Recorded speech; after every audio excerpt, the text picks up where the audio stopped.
Yon, nagbabalik po kami. Siyempre, kami pa rin. Eto, pisa ko si Takero Miyamoto. Opo, at wala pa rin po yung... The traffic daw sa traffic, umulan daw, sabi. Umulan daw sa ngayon? Diyan sa may QC. bandang Fairview. QC pa rin ito eh. Oo, may parte na malakas ang ulan. Oo. Siyempre, eto na, nagbabalik po kami, mga kababayan ko. Opo. Bago tayo mag-umpisa, huwag niyo kong kakalimutan na mag-follow, mag-like, mag-share para po, hindi lang po tayo yung makapanood nito. Tax, ano na? Yun. So, meron tayong update dito, no? Na ito matagal na palang kaso ito ni Chavit. Na hindi ito naasikaso kasi ang bintang nga nung nag-file ng kaso, kasabot daw si Duterte. Ngayon kasi, syempre, ombudsman na ngayon si Rimulya. So, merong final kasi na kaso dito kay Chavit nung nakaraang buwan na ang nangyari, ngayon lang, kahapon lang ata, nagkaroon ng update. So, pinapasagot na si Chavit. So, ibig sabihin nun, tinanggap yung kaso. So, ito yung kaso ni Chavit sa Ilocos Sur na Narvacan. Oo, anong so, anong nangyari dito, bumili ng lupa si Chavit, pero yung lupa na yon ang bumili LGU. Yan pala yung yung abogadong babae. Pero yan. Pero yung LGU na yon, syempre pera ng gobyerno yon. Yung lupa 49 million lang. Pero yung nung binili ni Chavit yung lupa, 149 million. So parang may conflict of interest. Sobra ng 100 million. Pero yung lupa na yun lupa ni Chavit. Lupa ng mga magsasaka yun eh. Lupa ng magsasaka. Tapos binili ni... Okay naman yung pagbili, pero ang problema dito, yung presyo mismo. Sumobra ng 100 million yung binayaran. Kumikbak. So saan napunta yung 100 million? Nako. So ngayon sabi nga dito ni nung abogada na nag-file ng kaso, ang dami ko ng final na kaso dito kay Chavit. Ngayon lang talaga nagkaroon ng pagkakataon na pasagutin siya dito at meron ng case number eh. May case number na yung ng ombudsman eh. So, ito ba ang pinaghihimutok ng butchi ni Chavit? Oo, malamang yan yun. Kaya siguro gano'n. Kaya galit na galit. Kaya nauwi na sa destabilization ng ang drama ni Yan ang problema. Ni girl. Girl daw, sabi niya kay Yusek Castro, girl daw. Girl. Nakikita mo ba to, girl? Ayos eh. Minsan alam mo, nahahawa ka na sa kung ano yung mga expression ng kasama mo. Pero alam mo, Isan, ako tumingin kung sino ba tong nagsasalita na to. Di ba? Importante kasi yun, kung ano background, kung anong klaseng pagkatao baka meron. Mamaya kasi parang Mike Defensor lang yan. Diba? Baka ganun lang yan. Diba? So, ngawa ka ng ngawa. Ano ba ang iyong nagawa na, background mo, ano yung pagkatao mo, ano yung mga naging issue mo, maganda ba yung mga nakaraan na mga pinagagawa mo. Hindi naman mahirap pa i-research yan. Dahil sa internet, lahat nandyan na yan. So, makikita mo na dyan na ito history. Ayon sa sa nabasa ko ng sa balot ng tinapa. Ito pa lang si Chavit. Ang laki ng tulong ni Apolacay diyan. Talaga? Oo, nung araw. Di umano ayon sa pambalot. Supot, pambalot ng tinapa. Dyaryo yun. Dyaryo, di ba? Luman-luma. Ngayon, ito pala yan. Kung mababalikan mo ang Crisologo, di ba? Nagkaroon pa ng pelikula yan eh. Bingbong Crisologo story. So yun, nandun na pinatay yung sa palabas, pinatay yung tatay ni Bingbong. Nung pala, insan, matindi na yung nangyayaring away-away nila. Nauuwi na daw sa patayan. Ang isang tumulong daw dyan, kaya Chavit ay si Apolacay. So malaki na daw yun na itulong. So ngayon, eto na. Yun naman, kwento lang naman. So sabi ko nga, tingnan natin yung background, di ba? Bakit ngayon, tila ba parang gusto nang wasakin ni Chavit si Manong Bongbong? Kung pagbabasihan mo yung mga sinasabi niya, alam mo yan. Yung mga banat niya kay Manong Bongbong, nonsense eh. Puro lumang-luma ng issue. Tsaka walang dating. Wala. Paano walang dating nga ilang beses nang pinagsawaan yan. Mahina. Kung baga sa sa sinihan, dyan sa Ojon at saka yung Cartimar, wala na. Oo, obsolete na.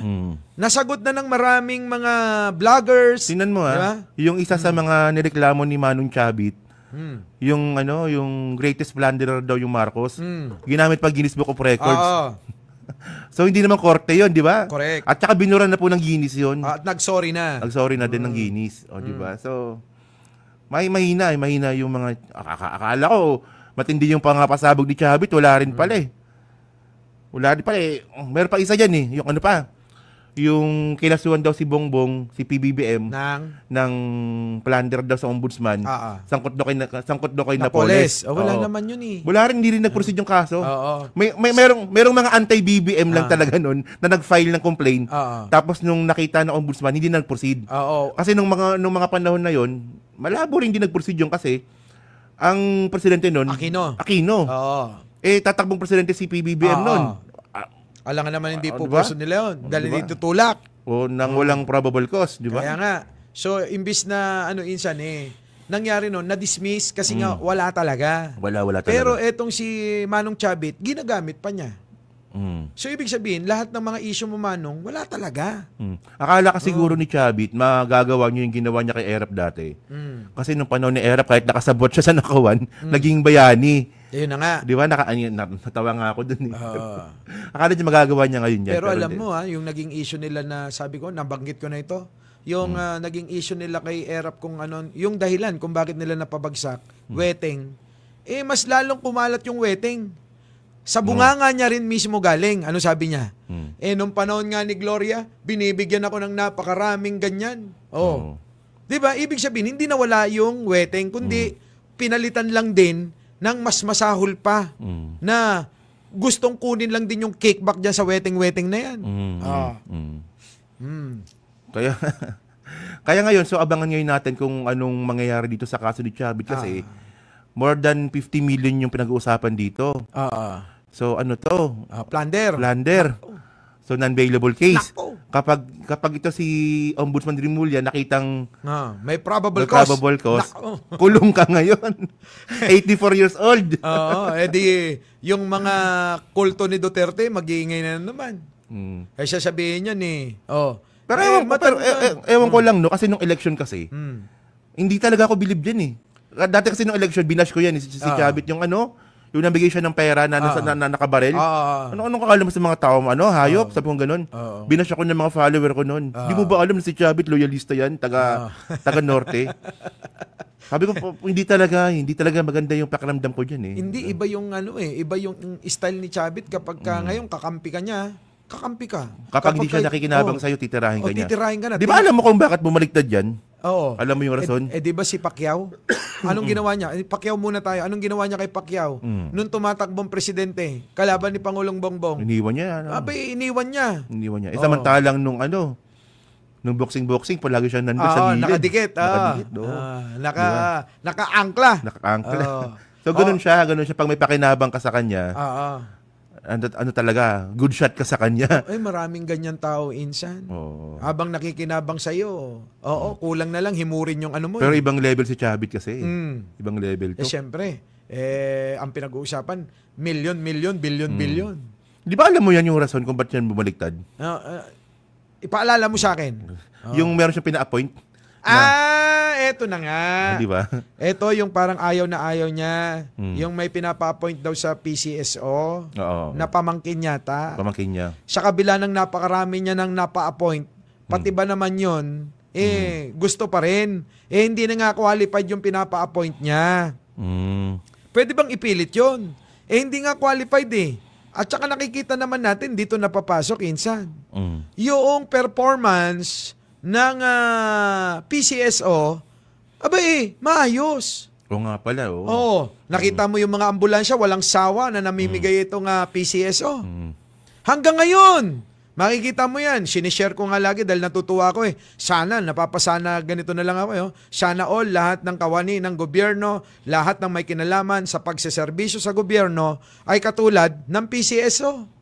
Hindi katulad nung DTI. Abay kumana naman Minsan ako nagdududa na dyan. Ano pangalan niya? Si Secretary Roque? Oo, yan. Baka mamaya dahil Roque ha? Hindi kaya kakampi ni Harry Roque yan? Biruin mo yung mga pahayag nila, hindi nila iniisip na nakaka-apekto kay Pangulo yan. Oo nga. Di ba? Ikaw ba naman? Ano ba yun? Yung 500 daw pwede ng pang Noche Buena. Oo. Sabi mo nga kanina, totoo yun. Kung siguro mag-isa ka lang. Pero kung isa kang pamilya, sabi niya kasi para sa pamilya. Oo nga. Pinakamaliit na pamilya, sabi mo na isang anak, dalawa. Na mag-asawa, isang anak. Tatlo. Tatlo. Apat. Tatlo, apat. Paano mo naman pagkakasyahin yun na pang Noche Buena? Sa totoo lang, hindi na dapat yan binobroadcast. Yung magsasuggest ka sa taong bayan na alam mo naman na nahihirapan na. Tapos may kukonekta nila rito sa mga walang yang hayop na mga buhaya na tulad nila Garjola, nila Saldico, mangyayari nila Eric Yap. Mangyayari kasi dyan 500 lang yung gusto mo. Paano naman yung mga ibang mga ibang kurakot sa gobyerno? Kaya sila ba nagpa-500 ba sila? Ayan ka, may kukumpara. Makukumpara kasi. So, ang magiging feeling ng taong bayan, aping-api na sila. So, medyo nahihinaan ako. Diyan kay, kay Roque. Sinabi niya na yan last year Last year din, sinabi niya last year. Mo? Inulit pa. Inulit pa naman yung taon. Baka sinasadya na yan, Insan. Mr. President, kakampi ba natin yan? Kakampi ba natin? Last year rin siya nabatikos dyan sa 500 na Noche Buena na yan. Nako. Oo. Well, meron gumawa niyan, 500 Noche Buena, posible naman. Pero sabi mo nga kanina, Pasko to Pasko yan, minsan lang mangyayari. Minsan lang mangyayari yan Sa loob ng isang taon, ang Pasko, hindi naman araw-araw Sa mga mga kumikbak sa flood control scam. Araw-araw talaga yan, Pasko. Oras-oras, Pasko. Natawa pa ako dito kay Secretary Roque Gumawa pa ng example Ito yan, spaghetti, ganyan. Sobra pa rin 524. Sobra pa din sa 500. Hindi, ganito na lang Insan Siguro naman nagluluto ka rin, consider mo naman yung mga rekado mo. Rekado, mantika, asukal, toyo, bawang, sibuyas, di ba? Mga ketchup, yung mga pansog. Baka yung 200 mo, yung pa lang hindi na aabot So, paano ngayon magkakasya? Kaya sana, wag nang magbigay ng pahayag kung alam naman natin na makakasira. Kasi yung damdamin ngayon ng taong bayan masyadong sensitibo. Especially ngayon kasi may corruption. May corruption. May corruption pinag-uusapan ngayon. Tapos babanatan mo ng ganyan. Magsasuggest ka ng 500 lang, okay na yan. Ewan ko siguro. Ang pangit din ng timing kung tutusin siguro si Secretary Roque, sana nakikinig. Baka nung yung 500 mo, way back 1970s pa. Kasya talaga yon, sobra-sobra. Sobra-sobra yun, pang party ni 1970s. Diba? Pang party na yun. Baka yun yung isip niya. Tingin ko dapat siguro, Mr. President, check nyo yan. Baka yaan Oo, hindi pala sa inyo. Kasi nakakasira po yung mga pahayag niya Biruin mo yung, kahit si Atty. Claire, nahihirapang sagutin Oo nga. No, di ba? Anong sagot si Atty. Claire? Hindi ko na kasi parang, Ito na ngayon. Paano kung si Pangulong Bongbong ang tanungin nun? Dahil pahayag nung taga-DTI yung ganong 500 pwede palang pang Noche Buena. Kaya nga. Wag nating yung bang ipilit lang para masabi na okay. Hindi pwede. Marami nga nag-react dyan pati yung Pero minsan kasi, may singit ko lang May isang congressman kasing nag-react dyan na parang para sa akin OA masyado. Si Eli San Fernando. Alam mo naman yun. Hindi, pero congressman na siya Hindi naman siya vlogger Kung vlogger siya, pwede niyang sabihin ng ganong kasakit na salita yung yung secretary na. Hindi, pero si Roque, graduate ng ng economics yan. Tapos gaganon-ganon niya lang din. Di ba? Pero dito kay Eli San Fernando, ikaw ba, malinis ka ba talaga? Baka next year naka-ano ka na rin, nakamustang ka na rin, ha? Hindi, alam mo naman di ba?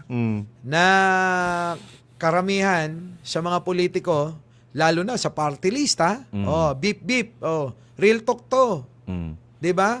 Ngayon, pagpasok nila, mga nagko-commute lang yan commute, wala pang kotse. Kung meron mang kotse, kakarag-karag. Mga ilang taon lang. Oo, 1, 2 taon. Baka naka-Land Cruiser na yan. Kaya nga gusto kong bantayan si Elisan Fernando Di ba? Baka naka-Philip Patek na rin yan. Ha? Kaya nga Di ba? Baka naka-Richard Mille na rin ang relo niyan. Di ba? Pero actually, yung party list pa na yan, ano yun talaga yan? Ako lang, dapat talaga ripasuin na rin yan Totoo. Kasi, tandaan nyo si Saldico, party list yun. Lahat sila. O yung mga bumoto kay Saldico para siya yung humawak ng appropriation, party list din. Oo. Kaya, dapat talaga baguhin na yun. Dapat talaga, isipin mo, maniniwala ka party list. For example, vendor ka, pero hindi ka naman talaga vendor. Kaya nga. May-ari ka ng korporasyon. Tama nga, vendor ka nga, pero korporasyon ka. Kaya nga. Diba? Ang daming ganyan kasi. Lalo na ngayon, yung mga sangkot ngayon sa sa flood control, yung panangalanan ni Presidente Bongbong Marcos, karamihan doon party list Galing. Oo, yung construction. Si Edwin Garjola. Sino pa? Yung Santos. O yung sa Uswag, Ilonggo. Sino pa? Yung si Yap. Yung mga ganun, Di ba? Lahat, halos sila galing sa party list. Pero speaking of Garjola, may chismis tayo kay Garjola. Ano yan? Ano to bali-balita lang naman to na itong si Garjola pala gumagawa ng lobbying para gawing House Speaker si Gloria. Oo. Ngayon kasi ang nakakapagtaka kasi ngayon dito, bakit lahat ng mga pangyayari ngayon sa Pilipinas, bakit may bahid ni Gloria? Kaya nga. For example, konektado ka mo. For example, yung abogado ni Saldico, si Roy Rondain, abogado ni Mikey Arroyo yun Yun. Abogado ng mga Arroyo yan Si Mike Defensor. Gloria Macapagal Arroyo, loyalist yan Puro mga bata ni Gloria. Tapos itong Ako Bicol Party List na yan, may bali-balita, nabasa ko sa isang dyaryo na ang nagbuo pa na yan, si Gloria din. Tapos yung malupit ngayon, kay Harry Roque. Ano yan? Yung pupuntahan ni Harry Roque sa Austria, yung ambassador doon, anak ni Gloria. Patik na yan, Tapos ngayon, bababalitaan ngayon natin na may naglalabing ito si Garjola na gawing House Speaker si Gloria. Kita mo, no? Pero kasi ang point dito, itong si Garjola, parte siya ng madidimanda, di ba? Siyempre, congressman yan, lalaban yan May kapangyarihan yan At saka marami ng pera. Oo. So, ito yung pwede nilang, tawag nito, balik kay Presidente Bongbong Marcos. Kakasuhan mo kami, akala mo ganun-ganun lang. May Gloria kami dito. Ayan na nga Di ba? Alam mo, sa totoo lang, nagtataka ako, insan. Iwan natin tong mamaya, Hindi, ngayon na, banggitin ko na. Alam mo, naniniwala ka ba mahirap tong Pilipinas? Ay, hindi. Bakit? Meron akong magandang sagot dyan ikaw muna. Hindi, sa akin kasi kung nakita naman natin yung development ng Pilipinas dumadami naman yung mga buildings na pinapapatayo na para sa trabaho. Tumataas din yung yung GDP natin. Pati yung yung GDP per capita mataas na rin. At meron tayong projection na pataas talaga tayo. Ang husay, so mukhang doon ata ang tayo, pa-asenso naman tayo. Nga lang, syempre, kung kukumpara natin sa iba, medyo napag-iwanan din talaga tayo. Pero umaasenso naman ng bansa natin Ito, pag-isipan mo yung sasagot ko Pag-isipan mo maigi. At sa mga manonood, sama na natin. Nanonood sila DJ Byron tsaka si Maestro Paul kanina, nakita ko. Sa mga manonood, markan nyo po itong sasabihin ko. Ako, naniniwala talaga na mayaman ng Pilipinas Bakit ka mo? Abay, sandamakmak na yung mga magnanakaw sa Pilipinas na mga politiko, hindi pa rin tayo bumabagsak Nakuha mo? Ibig sabihin talaga maraming perang Pilipinas. Abay, sandamakmak na silang magnanakaw, hindi pa nila maubos-ubos. Di ba? Kaya mayaman talaga Pilipinas. So, isipin mo lang kung hindi nakurakot sana yung mga pera na yan. Mas umaasenso sana tayo ngayon. Tama naman kasi sinasabi mo na sa kabila ng napakaraming kurakot sa Pilipinas, mula kay Sara Duterte hanggang kay Kagawad, abay nagnanakaw, biruin mo, meron pang mga naipapatayo na mga gusalit proyekto si Pangulong Bongbong. Paano na lang kung mula kay Sara Duterte hanggang sa mga senador, congressman, mayor, governor, hanggang doon kay Kagawad hindi magnanakaw, hanggang kay kapitan, di ba? Hanggang Kagawad niya hindi magnanakaw. Di baka ang mangyayari niyan parang China na tayo.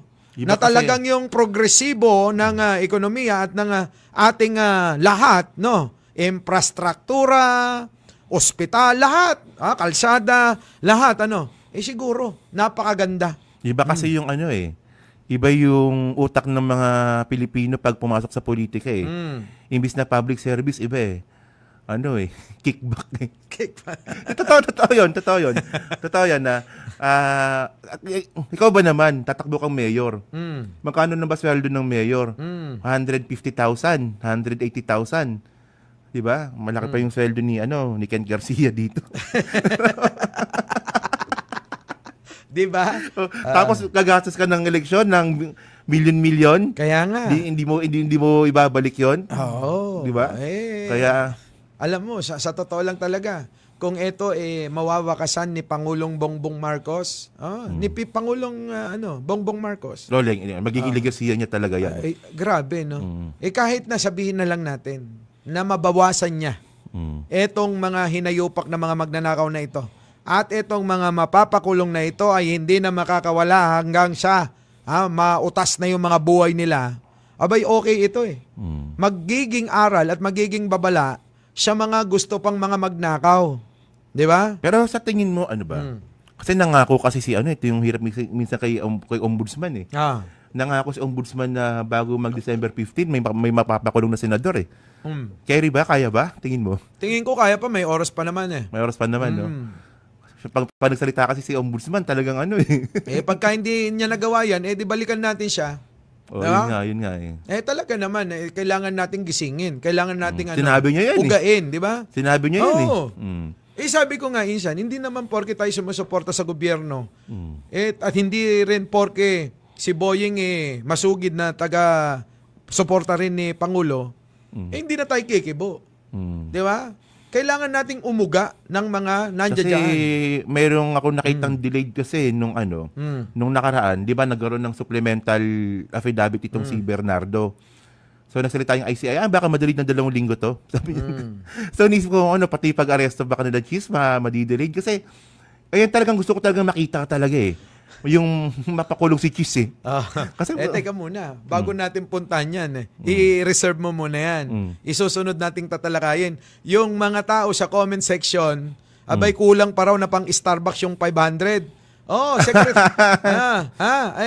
Madam Secretary Roque, ng DTI. Yung pong taong bayan kita nyo, nagrereklamo. Totoo naman kasi, hindi naman masisisihan na ang taong bayan talaga, biruin mo ginawa mo namang parang kasi ganito yan kasi, pulubi. Yung kultura kasi natin mga Pilipino, 4 na buwan yung Christmas season Paghandaan mo yung 4 na buwan na yan So 500 lang. Diba? Para kanino ba yung 500? Para kanino bang class A yun? Klase ng pamilya. Pang class A ba? Pang class B? Baka pang lower class talaga yan yung Insan, yung 500, pang aginaldo mo lang yun sa mga inaanak mo Kaya nga. Diba? Oo nga. Baka kulang pa. Baka mahiya ka pang magbigay ng ng 500 500 na pinakamababa ngayon. Pag nagbigay ka ng 20, baka dati nung bata ako, 20, masaya ako noon. Okay, masaya nung bata malaki yun. Pag 50, jackpot yun. Nung bata ako, malaki yun. Ang bait ng ninong at ninang ko, gano'n, pero bago natin to ituloy, etong papunta na tayo kay Cheese Escudero, isa muna hong paalala at babalik po kami makaraan ng isang sandali. Opo. Nagbabalik po muli ang ating mga kasama nandito ang The Big B. Opo. Siyempre, bagong dating si Chris Ulo, kaya siya na muna ang mauna. Ay, naku po, magandang gabi na sa lahat ng sumusubaybay, nakikinig at nanonood dito sa Radyo Pilipinas at sa aming The Big B. At medyo dapat hindi na ako papasok Kasi habang nagdadrive ako, pinakikinggan ko kayo na pinag-uusapan niyo yung 500 pesos, di magkakasya. Sabi ko, ba't di na napagkasya? Samantalang ako nakarang taon, napagkasya ko yan.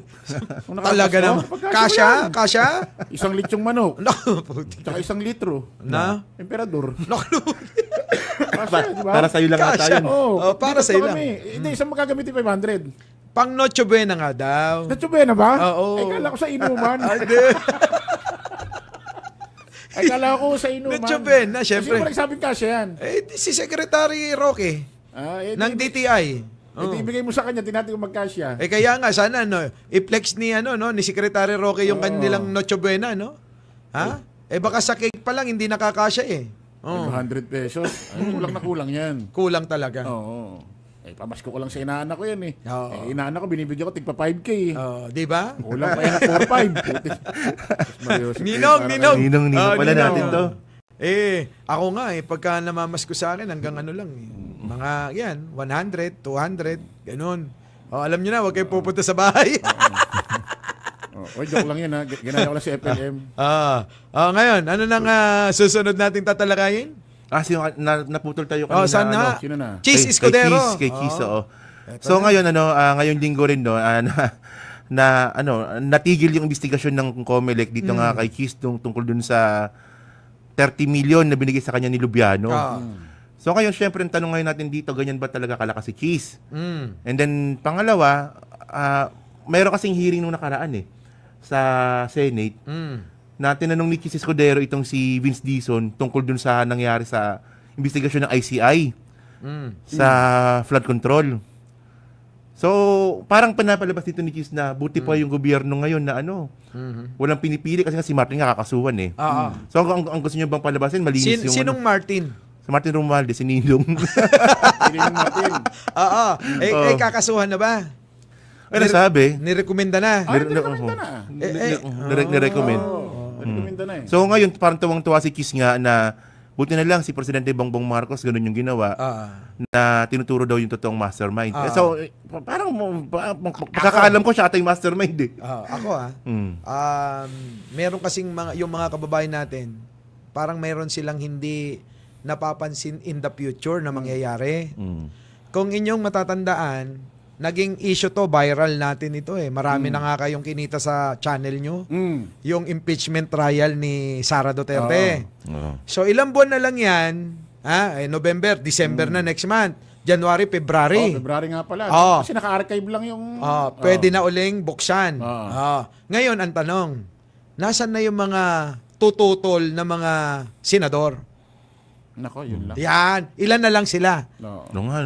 Isipin nyo maigi. Kaya, hindi kaya, etong si Cheese Escudero, biglang bumoto ng yes. Di ba? Nakipag-bargain? Hindi ko sinasabing ganun, baka lang bumoto ng yes. Kumbaga, maiba na, maiba na yung kanyang, dati, di ba, yung forthwith, ayaw niya. Tinututulan pa nga At talagang pinangangatwiranan pa Marami nagalit sa kanyang mga abogado. Pero sandali, di ba pagka sa February na-expired na yung impeachment niya, di ba? Na-expired na. Ano magkakaroon ulit ng botohan? Hindi, pwedeng mag-file ulit ng mag-file Iba ulit. kasi yung nangyari kasi doon sa impeachment na una, nasa Supreme Court. Sa Congress yan yung unang-una. Nasa Supreme Court na. So doon doon pa dinidesisyonan kung itutuloy. Pero sa February, dito yung 1-year ban na pwede sila mag-file ulit. Kung may mag-file ulit. Yun. Ang tanong. Sa dami ba naman ng sisigaw sa November 30? Na Sara resign? Bukas. Wala man lang sa grupo na yon na makakaisip na mag-file? Bakit may rally pa ba bukas? Hindi. Bukas, November 30. Bukas. Against ano yan? Against? Ano to? Rally to ng mga ng mga Dilawan. Piklawan. Pero mga kaibigan natin yan. Ang nga. Kasi may sisigaw nila. Sara resign. Sara resign lang. Mas maganda. Huwag na kayo malis dyan. Sumigaw na kayo na sumigaw. Maubos na boses nyo. Kaya nga sinasabi ko nga na etong mga kulto ni Duterte, naniniwala pa rin talaga sila na malakas sila. Malakas. Ibig sabihin majority pa rin sila kung ang bibilangin yung mga tao na gusto pabagsakin si Pangulo. Yung mga tao na gusto paalisin na si Pangulo, mag-resign na, ipapalit si Sara. Sabi nga ni Montulfo, paano man mangyayari yun ipapalit mo, isang luka-luka. Ako naniniwala ako kahit si Pangulong Bongbong hanggang 2020 kasi malapit na ang filing ng COC 2027 October. Ako naniniwala ako kahit ilang taon na lang upo si PBBM, pipilit pa rin nila si Sara maupo. Kaya nga. Kasi ang importante sa kanila, maging presidente si VP Sara bago mag-2028 kasi sa 2028 pipilitin nilang manalo ulit siya. Hahawakan nila yung makinarya. Kasi hindi mo siya na-elect eh. Pwede. Yun ang tingin ko, yun ang ano. Kasi yun ang plano. Kasi kung hindi makakaupo si Sara ng before 2028, wala na. mananalo, hindi pa rin family Duterte. Talagang lubog na. Wala na, hindi na. Wala nang sasaklolo. Wala nang boboto kay Sara Duterte. Na. Bistado na eh. Wala na. Ito na nga eh. Ito mga insan na. Sipin nyo maigi. Kung talagang marami sila, nakita na natin yan noong November 16, 17, 18. Nasaan sila? Pinagtabo yan kasi nakirally na nga lang sila eh. Oo. Nag-gate crash na lang nga sila sa rally ng INC eh. Tapos, ang ending nila, Liwasang Bonifacio. Yun, tapos ilan na sila? 18. 18? Paano makakapagpabagsak ng isang gobyerno yung 18? Wala na talagang baksak na talaga. Baksak na talaga. Kaya nga. Wala nang kahit isang pero bakit ang tanong ko, bakit sa social media ano pa rin, parang madami sila? Kasi nga meron silang troll farm daw, di umano. Hindi naman sigurado sila lahat na nanonood sa kanila maka Duterte. Meron din kasi diyan mga viewers na minomonitor yung mga kabubuhan nila. Mga loyalists. Kaya nadadagdagan yung views nila. Pero wala na talaga yan. Wala, baksak na talaga yung mga Duterte. Wala na. Wala nang bobot. Siguro nung 2016 niya malakas sila. Kung pwedeng bumoto yung mga generate na mga troll. Okay siguro. Kasi hindi naman yun ang boboto eh. Wala, hindi. Yun lang ang talagang mahina na. Kaya akala tuloy ng mga OFW nating mga kababayan, talagang marami pa. Marami ang naniniwala na. Hindi naman lahat ng may gusto kay Digong gusto si Sara. Ayun nga yung sinabi namin kanina. Hindi naman ganun yun. Hindi naman lahat ng may gusto sa tatay gusto ang anak. Di ba sinabi ko nga si Panelo na lang. Narinig mo ba yung sinabi niya? Anong sabi ni Panelo? Kita mo, huli to, insan. May sinabi bang matino ngayon si Panelo? Ay, matino. Baka nakakakain ng masustansya. Na inaantay ko na nasagutin ng mga DDS ito. Anong sabi daw ni Panelo? Weak leader kayo ng weak leader. Tatawagin yung weak leader, yung nagpakulong kay Kibuloy, kay Duterte. Yun ay sinasabi natin dati pa. Sabi tatawagin nyo na weak leader yung nagpakulong kay Kibuloy at kay Duterte. Duterte na ngayon ang tawag, hindi na PRRD. Tapos sabay yung kay Torre, yung inutusan niyang manghuli kay Kibuloy tsaka kay Duterte, tinanggal niya sa pwesto. Kasi nagkaroon ng mali. So ano ba yan? Hindi yun weak leader. Ang tawag dun political will. At magaling talaga ito. At magaling talaga siya. Sabi Sinabi ko kahit dati pa, paano mo masasabing weak leader si PBBM? Kasi kung weak leader ka, dapat duwag ka, takot ka mahina loob mo Ano yan eh? Bakit ka papayag na ang isang Duterte makulong sa oras mo at administrasyon mo? Siyempre, iisipin mo, pwede kang ganti ang balang araw niya. So, matatakot ka, di ba? Hindi niyo ba napapansin ganito, no? Lahat ng mga binato nila kay PBBM, debunk na. Yung una, debunk, ingin nila dati dyan sa 20 pesos na bigas. Di ba? Alas araw-araw yan, 20 pesos na bigas. Nung nakatotoo, wala na. Tahimik agad sila. Lahat ng propaganda nila ay bulilyaso. Yung weak leader na yan, kay Digong nangyari yan. Correct. Grabe yung weak leader dati, di ba? Ay, grabe yan si Banat Bay kung weak leader. Nung napakulong si Digong, wala na. Wala na. Sa totoo lang pag tinitignan ko si Pangulong Bongbong, magaling, matalino, parang nakakatakot kalaban din. Yun, tahimik. Hindi katulad ni Digong, puro maingay. mura. Lagi nag-aangas. Yung pala ginawa lang tuta ni Xi Jinping. Yun. Di ba? Ginawa lang aso eh. Di ba? Hindi nyo narinig pag nag-uusap sila? Di ba yung China-Chinese ni Xi Jinping? Ano sabi ni Digong? Aw-aw ng aw-aw eh. Hindi nyo naririnig? Pero seryoso pa. Hindi narinig? Aw-aw ng aw-aw si Digong. Sabi ni Xi Jinping, siya. Sabi ni Digong, aw-aw. Hindi narinig? Ako narinig. Loko-loko. Oy, joke lang ho yun. Joke lang. Natatawa lang si Takero. Hindi, ba't ka ba nalulungkot kasi? Alam mo, bumaliktad ka na yata eh. Hindi. Nalulungkot ka siguro kasi... Ang limig ng aircon matutok sa akin. Nanginginig ako eh. Nalulungkot si Takero kasi hindi nakalabas si Digong. Nanlamig ng aircon, nanginginig ako. Malamig daw. Diba? Pero alam mo, Maganda na rin yung nangyari. Teka muna, maganda yung sinabi ni Sal Panelo. Oo. Isipin mo, ngayon lang siya nakapagsalita ng maganda magmula nung pinanganak yan. Sal Panelo, ngayon lang nakapagsalita ng may isa-isa. At si Panelo, kung nanonood ka man, alam mo lang yan, magkakauta ka. Chris Ulo, eto na siguro masasabi kong bumaliktad na to si Takero eh. Alam mo ba sabi niya? Pinuri si Sal. Buti pa to si Sal eh. Matino talaga to. Nagdadrive ako. Sabi niya kanina. May utak din sa akin. Oo. Di ba ano? Di ba sabi ko nga, di ba? Yung mga DDS talaga tumiran ng mga pulburon video, ng mga bangag-bangag. Si Sal hindi siya tumiran ng ganun eh. Ibig sabihin, si Sal Panelo, nahihirapan na rin siyang ipagtanggol ang mga Duterte. Oo, wala na. Tinan mo. Tapos nahihirapan na rin siyang baloktutin yung totoong nangyayaring tama. Oo, yung mga dati na maiingay na nasa tabi nila, nawala. Siguro naisip ni Sal Panelo, na-realize niya, putik, matanda na ako. Anytime, pwede na akong kunin eh. Meron pa sinabing... Bakit hindi pa ako magsalita ng totoo? Siguro naisip niya, ba't gagahin ko itong mga hayop na to? Meron pang tamang sinabi ni Sal. Kasi nabang nila live stream siya, may nagtanong sa kanya na ano masabi mo na nahuli na si Roque? Bayan mo siya, dapat nga makulong yun eh. Sabi niya. Sinabi niya yun. Sinabi niya ng kalaban niya eh.